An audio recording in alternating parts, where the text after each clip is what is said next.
আজ তোমাদের একটি নতুন টপিক নিয়ে আমি চলে এসেছি। আবার তোমাদের প্রিয় দাদা সোমনাথ তোমাদের আজকে গুণিতক কোণের ত্রিকোণমিতি সম্পর্কে আলোচনা করছি।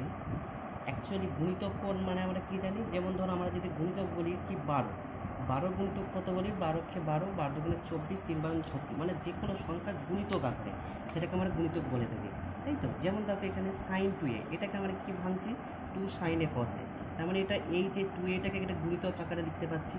cos 2a এটা কি 2 cos স্কয়ার মাইনাস a, আবার কি cos 2 কে আবার লিখে যেতে পারে cos square a minus sin square a। cos 2a সমান কি 1 minus 2 sin square a, 1 plus cos 2a সমান 2 cos square a, 1 minus cos 2a সমান 2 sin square a, tan square a মানে 1 minus cos 2a 1 plus cos 2a।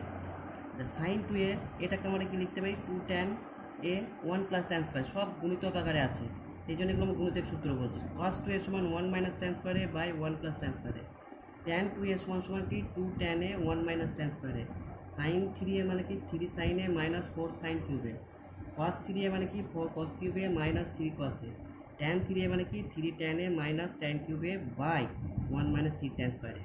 দেখো এইগুলো প্রত্যেকটা সূত্র সব আমাদের এই এ যদি ধরে এর গুণিতক 3a, এর গুণিতক 2a, এই জন্য এগুলো প্রত্যেককে আমরা দেখো গুণিতকের কোণের সূত্রগুলো আমরা আখ্যায়িত করছি। আশা করি বন্ধু তোমরা বুঝতে পেরেছো। ভিডিওটা আর বড় করলাম না, আবার তোমরা নেক্সট ভিডিওর জন্য অপেক্ষা করো। আর ভিডিওটা এখানে হ্যাভ এ নাইস ডে।